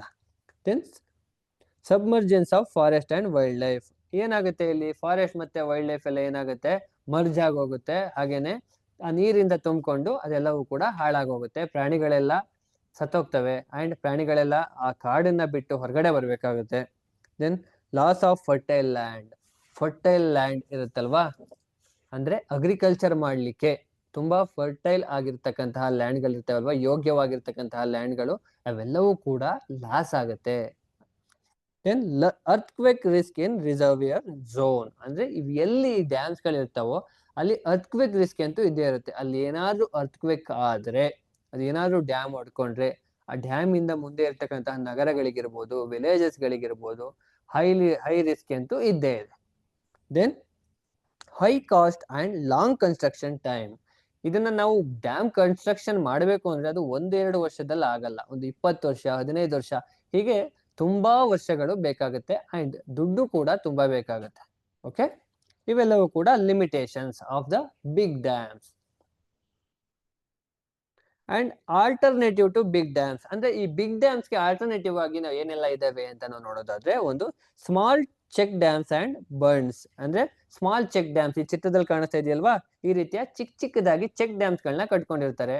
ಅಂಡ್ ಬರ್ನ್ಸ್ ಅಂದ್ರೆ ಕೆಲವೊಂದು ಕೊಳಗಳಿರ್ತವೆ, ಅಲ್ಲಿ ಊರುಗಳಿಗೆ ಬೇಕಾಗತ್ತಂತ ಕೆರೆಗಳನ್ನ ಮಾಡ್ಕೊಂಡಿರ್ತಾರೆ, ಆ ರೀತಿ ಮಾಡ್ತಕ್ಕಂಥದ್ದು. ಅದು ಬಿಟ್ರೆ ರೈನ್ ವಾಟರ್ ಹಾರ್ವೆಸ್ಟಿಂಗ್ ಸಿಸ್ಟಮ್ ಅಲ್ವಾ, ಮಳೆ ನೀರು ಕೊಯ್ಲು ಅಂತ ಹೇಳ್ತಾರಲ್ವಾ, ಆ ರೀತಿಯ ರೈನ್ ವಾಟರ್ನೆಲ್ಲ ನಾವು ಸಂರಕ್ಷಣೆ ಮಾಡಿ ಇಟ್ಕೋಬೇಕು. Then watershed management, water ಎಲ್ಲ ಹರಿದು ಬರುತ್ತೆ ಅಲ್ವಾ ಕಾವಲೆಯಲ್ಲಿ, ಆ ರೀತಿಯ ವಾಟರ್ನೆಲ್ಲ ಏನ್ ಮಾಡ್ಬೇಕು, ಶೇಖರಣೆ ಮಾಡೋದನ್ನ ನಾವೇನ್ ಹೇಳ್ತೀವಿ, ವಾಟರ್ ಶೆಡ್ ಮ್ಯಾನೇಜ್ಮೆಂಟ್ ಅಂತ ಹೇಳ್ತೀವಿ. ಅದು ಮುಂದೆ ಬರುತ್ತೆ. ನಂತರ ವಾಟರ್ ಶೆಡ್ ಮ್ಯಾನೇಜ್ಮೆಂಟ್ ಬಗ್ಗೆ ನೋಡೋಣ. ಡೆಫಿನಿಷನ್, ಏನು ವಾಟರ್ ಶೆಡ್ ಮ್ಯಾನೇಜ್ಮೆಂಟ್ ಅಂದ್ರೆ, managing A land and water resource, ಅಂದ್ರೆ ಇಲ್ಲಿ ಲ್ಯಾಂಡ್ ಮ್ಯಾನೇಜ್ ಮಾಡಬೇಕು ಅಂಡ್ ವಾಟರ್ ರಿಸೋರ್ಸ್ ಮ್ಯಾನೇಜ್ ಮಾಡಬೇಕು. Resource in a defined drainage area, ಅಂದ್ರೆ ಒಂದು ಪರ್ಟಿಕ್ಯುಲರ್ ಏರಿಯಾದಲ್ಲಿ ಇವನ್ನ ಮ್ಯಾನೇಜ್ ಮಾಡಬೇಕು. ಅದಾದ ನಂತರ ಹೇಗೆ ಮಾಡೋದು, ಟ್ರೀ ಪ್ಲಾಂಟೇಶನ್ ಮಾಡೋದಿರ್ಬೋದು, ದೆನ್ ಕೌಂಟರ್ ಬ್ಲಾಫಿಂಗ್ ಇರ್ಬೋದು, ದೆನ್ ಬಿಲ್ಡಿಂಗ್ ಚೆಕ್ ಡ್ಯಾಮ್ಸ್ ಇರ್ಬೋದು, ಚಿಕ್ಕದು ಚೆಕ್ ಡ್ಯಾಮ್ಸ್ ಮಾಡೋದಿರ್ಬೋದು, ಇವೆಲ್ಲವನ್ನು ಮಾಡೋದ್ರಿಂದ ನಾವೇನ್ ಮಾಡ್ಬೋದು, ಈ ವಾಟರ್ ಶೆಡ್ ನ ಮ್ಯಾನೇಜ್ ಮಾಡಬಹುದು. ಓಕೆ, ಇದಾದ್ಮೇಲೆ ಸಸ್ಟೈನೇಬಲ್ ಯೂಸ್ ಆಫ್ ರಿಸೋರ್ಸ್, ಅಂದ್ರೆ ಈ ರಿಸೋರ್ಸ್ ಗಳನ್ನ ನಾವು ನಮ್ಮ ಮುಂದಿನ ಪೀಳಿಗೆಯವರೆಗೂ ಕೂಡ ಸಿಗೋ ತರ ಹೇಗೆ ಉಪಯೋಗಿಸಬಹುದು ಅಂತ ನಾವು ನೋಡೋದಾದ್ರೆ, ಅಂದ್ರೆ ಎಲ್ಲರಿಗೂ ಸಿಗ್ಬೇಕು, ನಮಗೂ ಯೂಸ್ ಆಗ್ಬೇಕು ಅಥವಾ ನಮ್ಮ ಮುಂದೆ ಯಾರ್ಯಾರು ಬರ್ತಾರೋ ಅವ್ರಿಗೂ ಕೂಡ ಯೂಸ್ ಆಗ್ಬೇಕು. ಯೂಸ್ ರಿನ್ಯೂವೇಬಲ್ ಎನರ್ಜಿ, ಯಾವ ಎನರ್ಜಿನ ನಾವು ರಿನ್ಯೂವೇಬಲ್ ಮಾಡ್ಲಿಕ್ಕೆ ಆಗುತ್ತೋ ಅಂತಹ ಎನರ್ಜಿಗಳನ್ನ ಉಪಯೋಗಿಸ್ಬೇಕು. ಫಾರ್ ಎಕ್ಸಾಂಪಲ್ ಸೂರ್ಯನ ಬೆಳಕನ್ನ ಜಾಸ್ತಿ ಉಪಯೋಗಿಸ್ಬೇಕು. ಓಕೆ, ಅದಾದ ನಂತರ ವಿಂಡ್ ಎನರ್ಜಿನ ಉಪಯೋಗಿಸ್ಕೋಬೇಕು, ವಾಟರ್ ಎನರ್ಜಿ ಇದೆ ಅಲ್ವಾ, ಹೈಡ್ರೋ ಎನರ್ಜಿ, ಅಂಥವನ್ನ ಉಪಯೋಗಿಸ್ಕೋಬೇಕು. ದೆನ್ ಪ್ರಮೋಟ್ ಆರ್ಗ್ಯಾನಿಕ್ ಫಾರ್ಮಿಂಗ್ ಅಂದ್ರೆ ಕೆಮಿಕಲ್ಸ್ ನ ಬಳಸ್ತಾ ಇರ್ತಕ್ಕಂಥದ್ದು. ಈ ಅಗ್ರಿಕಲ್ಚರ್ ಅಲ್ಲಿ ಕೆಮಿಕಲ್ಸ್ ನ ಬಳಸೋದನ್ನ ಕಡಿಮೆ ಮಾಡಬೇಕು, ಸಾಧ್ಯವಾದ್ರೆ ಬಿಟ್ಟೆ ಬಿಡಬೇಕು, ಝೀರೋಗೆ ಬಂದ್ಬಿಡ್ಬೇಕು. ಅದಾದ ನಂತರ adopt eco friendly habits, eco friendly ಅಂದ್ರೆ ಪ್ಲಾಸ್ಟಿಕ್ ನ ಬಳಸ್ತಾ ಇರೋದಿರ್ಬೋದು, ಅಥವಾ ಬಳಸಿದಂತಹ ಪ್ಲಾಸ್ಟಿಕ್ಸ್ ನ ರೋಡ್ ಅಲ್ಲಿ ಅಥವಾ ಎಲ್ಲೋ ರೋಡ್ ಸೈಡ್ ಅಲ್ಲಿ ಅಥವಾ ಅಗ್ರಿಕಲ್ಚರ್ ಲ್ಯಾಂಡ್ ಅಲ್ಲೆಲ್ಲ ಹಾಕಿ ಭೂಮಿ ಒಳಗಡೆ ಸೇರ್ಕೊಳ್ಳದೆ ಇರೋ ತರ ಸೇರ್ಕೊಳ್ದೆ ಇರೋ ತರ ಮಾಡೋದಿರ್ಬೋದು. ಅದಾದ ನಂತರ ಎನ್ಕರೇಜ್ ವೇಸ್ಟ್ ಸೆಗ್ರೇಷನ್ ಅಂಡ್ ರೀಸೈಕ್ಲಿಂಗ್. ಆ ವೇಸ್ಟ್ ಎಲ್ಲ ಏನಿರುತ್ತೋ ಅದನ್ನೆಲ್ಲ ಸೆಗ್ರಿಗೇಷನ್ ಮಾಡಿ ಒಂದು ಕಡೆಗೆ ಹಾಕ್ಸೋದ್ರಿಂದ ನಾವು ಅದನ್ನ ರೀಸೈಕಲ್ ಮಾಡಬಹುದು. ಇಂಥವನ್ನೆಲ್ಲ ನಾವು ಎನ್ಕರೇಜ್ ಮಾಡಬೇಕು. ಇದ್ರ ಮೇನ್ ಕಾನ್ಸೆಪ್ಟ್ ಏನಪ್ಪಾ ಅಂದ್ರೆ think globally and act locally. Okay, ಅದಾದ ನಂತರ ರೋಲ್ ಆಫ್ ಇಂಡಿವಿಜುವಲ್ಸ್ ಅಂದ್ರೆ ಪ್ರತಿಯೊಬ್ಬ ನಾಗರಿಕನ ಅಥವಾ ಪ್ರತಿ ಮನುಷ್ಯನ ಕರ್ತವ್ಯ ಏನು ಇದರಲ್ಲಿ ನ್ಯಾಚುರಲ್ ರಿಸೋರ್ಸ್ ನ ಕನ್ಸರ್ವ್ ಮಾಡೋದ್ರಲ್ಲಿ. ನಾನು ಕನ್ಸರ್ವ್ ಮಾಡ್ಬೇಕಂದ್ರೆ ಎಸ್, ನಾನು ಕೂಡ ಕನ್ಸರ್ವ್ ಮಾಡ್ಬೇಕು. ನೀವು ಕನ್ಸರ್ವ್ ಮಾಡ್ಬೇಕಾ, ನೀವು ಕೂಡ ಕನ್ಸರ್ವ್ ಮಾಡ್ಬೇಕು. ಅಲ್ಲಿ ಯಾರೋ ಒಬ್ಬ ಬೀದಿಯಲ್ಲಿ ನಿಂತಿದ್ದಾನೆ ಅಂದ್ರೆ ಅವ್ನು ಕನ್ಸರ್ವ್ ಮಾಡ್ಬೇಕಾ, ಅವನು ಕೂಡ ನಮ್ಮ ಎಕೋಸಿಸ್ಟಮ್ ನ ಅಥವಾ ನ್ಯಾಚುರಲ್ ರಿಸೋರ್ಸ್ ನ ಕನ್ಸರ್ವ್ ಮಾಡ್ಬೇಕಂದ್ರೆ yes, everyone should conserve natural resource. ಎಲ್ಲರೂ ಕೂಡ ನೈಸರ್ಗಿಕ ಸಂಪನ್ಮೂಲವನ್ನ ಕಾಪಾಡಲೇಬೇಕು, ಸಂರಕ್ಷಿಸಬೇಕು. ಓಕೆ, ದೆನ್ ಹೇಗೆ ಸಂರಕ್ಷಣೆ ಮಾಡಬಹುದು? ಡೈರೆಕ್ಟ್ಲಿ ಆರ್ ಇಂಡೈರೆಕ್ಟ್ಲಿ ನಮ್ಗೆ ಗೊತ್ತಿಲ್ಲದೆ ನಾವು ಕನ್ಸರ್ವ್ ಮಾಡಬಹುದು. ಒಂದು ಲೈಟ್ ಆನ್ ಆಗಿದೆ ಅಂದ್ರೆ ಆ ಲೈಟ್ ಯೂಸ್ ಆಗ್ಲಿಲ್ಲ ಅಂದಾಗ ಆ ಲೈಟ್ ನ ಆಫ್ ಮಾಡೋದ್ರಿಂದ ನಾವು ನಮ್ಮ ಏನು ನ್ಯಾಚುರಲ್ ರಿಸೋರ್ಸ್ ನ ಕನ್ಸರ್ವ್ ಮಾಡಬಹುದು. ಅದಾದ ನಂತರ ಫ್ಯಾನ್ಸ್, ಲೈಟ್ ಇವೆಲ್ಲವೂ ಯಾವಾಗ ನಮ್ಗೆ ಯೂಸ್ ಆಗ್ತಿರಲ್ವೋ ಅವಾಗ ದಯವಿಟ್ಟು ನಾವು ಆಫ್ ಮಾಡಬೇಕು. ಬೇರೆಯವ್ರಿಗೂ ಕೂಡ ಈ ರೀತಿ ಮಾಡ್ಲಿಕ್ಕೆ ಎಜುಕೇಟ್ ಮಾಡಬೇಕು. Okay, then use bicycles or walk for short distance. ಆ ಬೈಸಿಕಲ್ಸ್ ಅಂದ್ರೆ ಈ ಸೈಕಲ್ಸ್ ಗಳನ್ನ ಯೂಸ್ ಮಾಡೋದಿರ್ಬೋದು. ಅದಾದ ನಂತರ ಇಲ್ಲ ಒಂದು ಅರ್ಧ ಕಿಲೋಮೀಟರ್ಗೆಲ್ಲ ಹೋಗ್ಬೇಕಿರುತ್ತೆ, ಅದಕ್ಕೆ ಕಾರ್ ಎತ್ಕೊಂಡು ಹೋಗೋದು, ಬೈಕ್ ಎತ್ಕೊಂಡು ಹೋಗೋದು. ಸಾಧ್ಯ ಇರುತ್ತೆ ನಡ್ಕೊಂಡು ಹೋಗ್ಲಿಕ್ಕೆ, ಎಮರ್ಜೆನ್ಸಿ ಇದ್ದಾಗ ಬಳಸಿದ್ರೆ ಒಂಥರ. ಕೆಲವು ಸಲ ಸಾಧ್ಯ ಇರುತ್ತೆ, ಬಟ್ ಸೋಂಬೇರಿತನದಿಂದ ಆ ರೀತಿ ಮಾಡುವಂಥದ್ದು. ಸಾಧ್ಯವಾದಷ್ಟು ನಾವು ಕಡಿಮೆ ಡಿಸ್ಟೆನ್ಸ್ ಎಲ್ಲಿ ಜಾಗ ಇರುತ್ತೋ ಅಂತಹ ಜಾಗಗಳಿಗೆ ಏನ್ ಮಾಡ್ಬೇಕು, ನಡ್ಕೊಂಡೇ ಹೋಗ್ಬೇಕು. ಅಥವಾ ಏನ್ ಮಾಡ್ಬೇಕು, ಈ ಸೈಕಲ್ಗಳು, ಬೈಸಿಕಲ್ಸ್ ಅಂತ ಏನಿದಾವಲ್ವೋ ಇವನ್ನೆಲ್ಲ ಉಪಯೋಗಿಸ್ಬೇಕು. ಅಥವಾ ಎಲೆಕ್ಟ್ರಿಕಲ್ ವೆಹಿಕಲ್ಸ್ಗೆ ಸ್ವಿಚ್ ಆಗಬೇಕು. Then avoid plastic. It's very very important. Plastic pollution ಅಂತಾನೆ ಇವಾಗ ಒಂದು ಬ್ರಾಂಚ್ ಬಂದ್ಬಿಟ್ಟಿದೆ. ಸೊ ಅಷ್ಟು ಪೊಲ್ಯೂಷನ್ ಆಗ್ತಾ ಇದೆ ಪ್ಲಾಸ್ಟಿಕ್ ಇಂದ. So we have to avoid plastic. ಎಲ್ಲಿ ಅವಾಯ್ಡ್ ಮಾಡಬೇಕು? ಎಲ್ಲಾ ಕಡೆ ಅವಾಯ್ಡ್ ಮಾಡಬೇಕು. ಊಟದ ಬಾಕ್ಸ್ ಇಂದ ಹಿಡಿದು, ದೆನ್ ಕೆಲವೊಂದ್ ಕಡೆ ನೀಡಿರುತ್ತೆ, ಆ ಕಡೆ ಅಲ್ಲಿ ಬಳಸೋದನ್ನ ಬಿಟ್ಟು ಕೆಲವು ಕಡೆ ನೀರಿನ ಬಾಟ್ಲ್ ಇರ್ಬೋದು, ಬಿನ್ಗೆಗಳು ಬಳಸ್ತೀವಿ. ದೆನ್ ಏನಾದ್ರು ಮೆಟೀರಿಯಲ್ಸ್ ತಗೊಂಡು ಹೋಗೋಕೆ ಪ್ಲಾಸ್ಟಿಕ್ ನ ಬಳಸ್ತೀವಿ. ಬೇರೆ ಬೇರೆ ಡ್ರಮ್ಸ್ ಗಳನ್ನ ಬಳಸ್ತೀವಿ. ದೆನ್ ಸಿಂಟ್ಯಾಕ್ಸ್ಗಳು ಇವನ್ನೆಲ್ಲ ಬಳಸ್ತೀವಿ. ಇವನ್ನ ನಾವು ಅವಾಯ್ಡ್ ಮಾಡಬೇಕು. ಅಂಡ್ ಮೋಸ್ಟ್ ಇಂಪಾರ್ಟೆಂಟ್ ರೋಲ್ ಏನಪ್ಪಾ ಪ್ರತಿಯೊಬ್ಬ ನಾಗರಿಕರದು ಅಂದ್ರೆ ಪ್ಲಾಂಟಿಂಗ್ ಆಫ್ ಟ್ರೀಸ್. ಎಲ್ಲರೂ ಕೂಡ ಗಿಡ ಮರಗಳನ್ನ ಬೆಳೆಸ್ಬೇಕು, ಕಾಡುಗಳನ್ನ ಬೆಳೆಸ್ಬೇಕು. ಓಕೆ, ಇದಾದ ನಂತರ ಸ್ಪ್ರೆಡ್ ಅವೇರ್ನೆಸ್. ಇದೆಲ್ಲದ್ರ ಬಗ್ಗೆ ಏನೆಲ್ಲ ತೊಂದರೆ ಆಗ್ತಾ ಇದೆ ಇದನ್ನೆಲ್ಲವೂ ಕೂಡ ಜನಗಳಿಗೆ ನಾವು ಅವೇರ್ನೆಸ್ ನ ಮೂಡಿಸ್ಬೇಕು. We have to spread awareness to the people and community. ಎಲ್ಲರಿಗೂ ಕೂಡ ನಾವು ಇದ್ರ ಅವೇರ್ನೆಸ್ ನ ಮೂಡಿಸ್ಬೇಕು.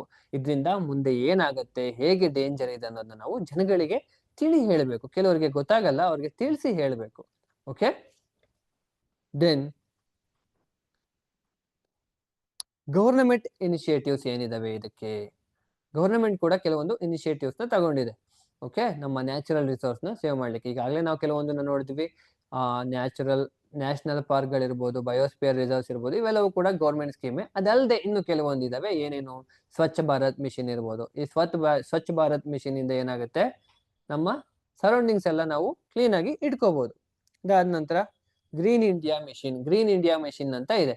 ಇದರಲ್ಲಿ ಏನಂದ್ರೆ ಗಿಡ ಮರಗಳನ್ನ ಬೆಳೆಸೋದು ಮತ್ತೆ ಕನ್ಸರ್ವ್ ಮಾಡೋದು ಫಾರೆಸ್ಟ್ನೆಲ್ಲ. ಇವೆಲ್ಲವೂ ಕೂಡ ಗೌರ್ಮೆಂಟ್ ಆಫ್ ಇಂಡಿಯಾದು ಪ್ರಾಜೆಕ್ಟ್. ಇದು ಏನೇನಿದಾವೆ ಅಂತ ನೋಡೋಣ. National mission for green India, ಇದನ್ನ ನಾವು ಶಾರ್ಟ್ ಫಾರ್ಮ್ ಆಗಿ ಜಿಮ್ ಅಂತ ಕೂಡ ಕರಿತೀವಿ. ಇಲ್ಲಿ ಏನ್ ಮಾಡ್ತಾರೆ, ನಮ್ಮ ಇಂಡಿಯಾನ ಗ್ರೀನರ್ ಆಗಿ ನೋಡ್ಲಿಕ್ಕೆ, ಕಾಡುಗಳನ್ನ ಬೆಳೆಸ್ಲಿಕ್ಕೆ, ಮರಗಿಡಗಳನ್ನ ಕಡಿದೇ ರೀತಿ ನೋಡ್ಕೊಳ್ಳೋದಿಕ್ಕೆ ಇಲ್ಲಿ ಸಪೋರ್ಟ್ ಮಾಡ್ತಾರೆ. ದೆನ್ ಸ್ವಚ್ಛ ಭಾರತ್ ಮಿಷನ್ ಅಥವಾ ಸ್ವಚ್ಛ ಭಾರತ್ ಅಭಿಯಾನ್ ಅಂತ ಹೇಳ್ತೀವಲ್ವಾ, ಈ ರೀತಿಯ ಸ್ವಚ್ಛ ಭಾರತ್ ಮಿಷನ್ ಇಂದ ಕೂಡ ನಾವು ನಮ್ಮ ಗವರ್ನಮೆಂಟ್ ಇಂದ ಏನಾಗ್ತಾ ಇದೆ, ಇಂಡೈರೆಕ್ಟ್ಲಿ ನಮ್ಮ ನೇಚರ್ ಅಥವಾ ನ್ಯಾಚುರಲ್ ರಿಸೋರ್ಸ್ ಕೂಡ ಕನ್ಸರ್ವ್ ಆಗ್ತಾ ಇದೆ. ಅದಾದ ನಂತರ ನ್ಯಾಷನಲ್ ಅಫಾರೆಸ್ಟೇಷನ್ ಪ್ರೋಗ್ರಾಮ್. ಏನಿದು ನ್ಯಾಷನಲ್ ಅಫಾರೆಸ್ಟೇಷನ್ ಪ್ರೋಗ್ರಾಮ್ ಅಂದ್ರೆ, ನ್ಯಾಷನಲ್ ಅಂತ ಬಂದಲ್ಲಿ ಇದು ರಾಷ್ಟ್ರೀಯ ಮಟ್ಟದಲ್ಲಿ ಆಗ್ತಕ್ಕಂಥದ್ದು, ನಮ್ಮ ಭಾರತ ಸರ್ಕಾರದಿಂದ ಮಾಡ್ತಾ ಇರುವಂತದ್ದು. ಇದ್ರ ಪ್ರೋಗ್ರಾಮ್ ಏನಪ್ಪಾ ಅಂತ ಅಂದ್ರೆ ನ್ಯಾಷನಲ್ ಅಫಾರೆಸ್ಟೇಷನ್ ಪ್ರೋಗ್ರಾಮ್ ಇದೆ ಅಲ್ವಾ, ಎಲ್ಲಿ ಖಾಲಿ ಜಾಗಗಳಿರ್ತಾವೋ ಅಂತಹ ಖಾಲಿ ಜಾಗಗಳಿಗೆ ಮರಗಿಡಗಳನ್ನ ನೆಡ್ಸೋದ್ರ ಮೂಲಕ ಅಥವಾ ಮರಗಿಡಗಳನ್ನ ನೆಡ್ಲಿಕ್ಕೆ ಸಲಹೆಗಳನ್ನ ಕೊಡೋದ್ರ ಮೂಲಕ ನಮ್ಮ ಗವರ್ನಮೆಂಟ್ ಆಫ್ ಇಂಡಿಯಾ ಏನ್ ಮಾಡ್ತಾ ಇದೆ, ಈ ರೀತಿಯ ನ್ಯಾಷನಲ್ ಅಫಾರೆಸ್ಟೇಷನ್ ಪ್ರೋಗ್ರಾಮ್ ಇದರಿಂದ ಸಹಾಯ ಮಾಡ್ತಾ ಇದೆ ನಮ್ಮ ನ್ಯಾಚುರಲ್ ರಿಸೋರ್ಸ್ ನ ಕನ್ಸರ್ವ್ ಮಾಡ್ಲಿಕ್ಕೆ. ದೆನ್ ರಿನ್ಯೂವೇಬಲ್ ಎನರ್ಜಿ ಮಿಷನ್ ಅಂತ ಇದೆ. ರಿನ್ಯೂವೇಬಲ್ ಎನರ್ಜಿ ಮಿಷನ್ ಅಂದ್ರೆ ಯಾವೆಲ್ಲ ರಿನ್ಯೂವೇಬಲ್ ಎನರ್ಜಿಗಳಿದಾವೋ, ಸೋಲಾರ್ ಎನರ್ಜಿ ಇರ್ಬೋದು, ವಿಂಡ್ ಎನರ್ಜಿ ಇರ್ಬೋದು, ಥರ್ಮಲ್ ಎನರ್ಜಿ ಇರ್ಬೋದು, ಇವೆಲ್ಲವನ್ನು ಕೂಡ ಬಳಸೋದ್ರಿಂದ ಈ ರೀತಿ ಒಂದು ಮಿಷನ್ ಇದೆ. ಅದನ್ನ ಕೂಡ ಇವನ್ನೆಲ್ಲವೂ ಕೂಡ ಬಳಸೋದ್ರಿಂದ ನಾವೇನ್ ಮಾಡ್ಬೋದು, ನ್ಯಾಚುರಲ್ ರಿಸೋರ್ಸ್ ನ ಕನ್ಸರ್ವ್ ಮಾಡ್ಬೋದು. ಓಕೆ, ಇದಿಷ್ಟು ನ್ಯಾಚುರಲ್ ರಿಸೋರ್ಸ್ ಬಗ್ಗೆ ಆಯ್ತು. ಓಕೆ, ಇವಾಗ ನಿಮಗೆ ಚಾಟ್ ಬಾಕ್ಸ್ ಅಲ್ಲಿ ಒಂದು ಲಿಂಕ್ ಹಾಕ್ತಾರೆ ಆಸ್ ಯೂಶುವಲ್. ಆ ಲಿಂಕ್ ಅನ್ನ ನೀವು ಕ್ಲಿಕ್ ಮಾಡೋದ್ರ ಮೂಲಕ ಎಲ್ಲ ಡೀಟೇಲ್ಸ್ ನ ಫಿಲ್ ಮಾಡಿ, ಕೆಲವೊಂದು ಕ್ವಶನ್ಸ್ ಬರುತ್ತೆ. ಆ ಕ್ವಶನ್ಸ್ಗೆಲ್ಲ ನೀವು ಈ ಕ್ಲಾಸ್ ನ ಕೇಳಿರೋದ್ರಿಂದ ಆನ್ಸರ್ಸ್ ನ ಮಾಡಿ. ಓಕೆ,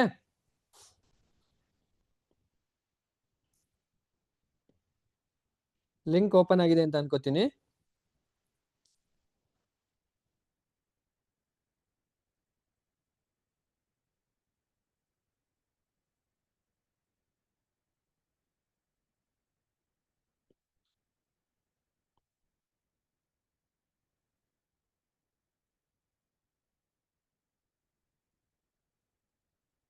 ಲಿಂಕ್ ಓಪನ್ ಆಗಿದ್ರೆ ದಯವಿಟ್ಟು ಫಿಲ್ ಮಾಡಿ. ಓಪನ್ ಆಗ್ತಾ ಇದೆಯಾ?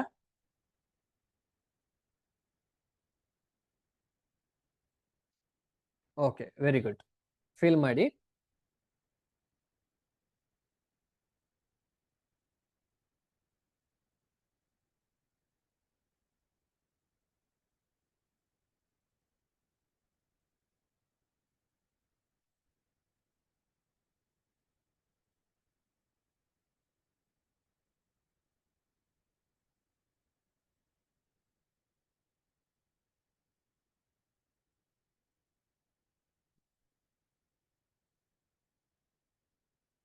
ನಿನ್ನೆ ಪ್ರಶ್ನೆಗಳು ಕೂಡ ಸಿಂಪಲ್ ಆಗಿದ್ವು.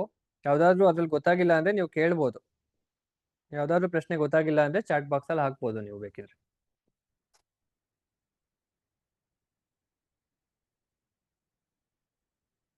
ಫಸ್ಟ್ ಇವತ್ತಿಂದ ಫಿಲ್ ಮಾಡಿ, ಅದಾದ್ಮೇಲೆ ಗೊತ್ತಾಗ್ಲಿಲ್ಲ ಅಂದ್ರೆ ನೀವು ಯಾವ್ದಾದ್ರು ಚಾಟ್ ಬಾಕ್ಸ್ ಅಲ್ಲಿ ಹಾಕಿ ಆನ್ಸರ್ ಮಾಡೋಣ.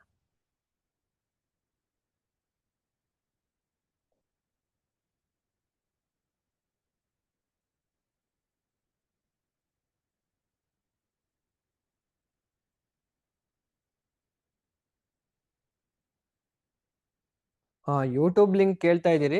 ಅನ್ವೇಷಣೆ 2024 ಅಂತ ನೀವು ಕ್ಲಿಕ್ ಮಾಡಿದ್ರೆ ಅಲ್ಲಿ ಯೂಟ್ಯೂಬ್ ಅಲ್ಲಿ ಓಪನ್ ಆಗುತ್ತೆ. ಅಲ್ಲಿ ಒಂದು ನಮ್ಮ ಬೇರೆ ಬೇರೆ ಪ್ಲೇ ಲಿಸ್ಟ್ ಇದಾವೆ. ಅದರಲ್ಲಿ NOT ಕ್ಲಾಸಸ್ 2025 ಅಂತ ಇರುತ್ತೆ. ಅದರಲ್ಲಿ ನಿಮ್ಗೆ ನಮ್ಮ ಕ್ಲಾಸಸ್ಗಳೆಲ್ಲ ಸಿಗುತ್ತೆ. ಓಕೆ, ಬೇಕಾದ್ರೆ ಕಳಿಸ್ಕೊಳ್ಳೋಣ, ಗ್ರೂಪ್ ಅಲ್ಲೂ ಕೂಡ ಲಿಂಕ್ ನ ಕಳಿಸ್ಕೊಡ್ತೀವಿ.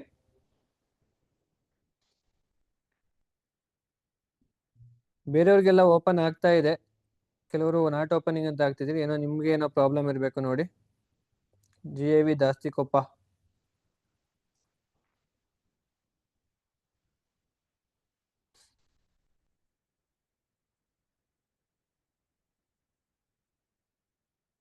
ಬೇರೆಯವ್ರಿಗೆಲ್ಲ ಓಪನ್ ಆಗ್ತಾ ಇದೆಯಾ ಲಿಂಕ್?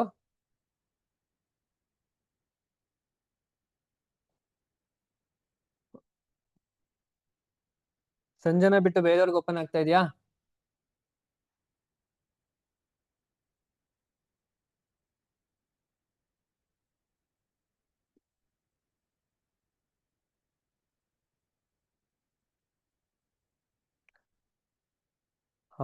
ಯೂಟ್ಯೂಬ್ ಬಗ್ಗೆ ಮತ್ತೆ ಹೇಳಿ ಅಂತ ಕೇಳ್ತಾ ಇದ್ದೀರಿ. ಅನ್ವೇಷಣೆ 2024 ಅಂತ ನೀವು ಯೂಟ್ಯೂಬ್ ಅಲ್ಲಿ ಸರ್ಚ್ ಮಾಡಿದ್ರೆ ಅನ್ವೇಷಣೆ ಅಂತ ಸರ್ಚ್ ಮಾಡಬೇಕು. ಇಲ್ಲಿ ಬರೆದು ಬಿಡ್ತೀನಿ.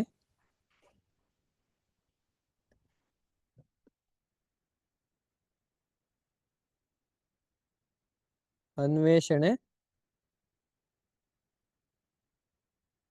2024 ಅಂತ ನೀವು ಸರ್ಚ್ ಮಾಡಿದ್ರೆ ಅಲ್ಲಿ ನಮ್ಮ ಯೂಟ್ಯೂಬ್ ಚಾನಲ್ ಓಪನ್ ಆಗುತ್ತೆ. ಅಲ್ಲಿ ಒಂದಷ್ಟು ಪ್ಲೇ ಲಿಸ್ಟ್ ಗಳಿದಾವೆ, 4 ಪ್ಲೇ ಲಿಸ್ಟ್ ಇದಾವೆ. ಆ 4ರಲ್ಲಿ ಒಂದು ನರ್ಸರೀಸ್ ಆಫ್ ಟ್ಯಾಲೆಂಟ್ ಅಥವಾ NOT ಕ್ಲಾಸ್ 2025 ಅಂತ ಇರುತ್ತೆ. ಅದನ್ನ ನೀವು ಓಪನ್ ಮಾಡಿದ್ರೆ ಇಲ್ಲಿ ಮಾಡ್ತಕ್ಕಂಥ ಕ್ಲಾಸ್ಗಳು ಸಿಗುತ್ತೆ. ಓಕೆ, ಇವಾಗ ಗೊತ್ತಾಯ್ತಾ?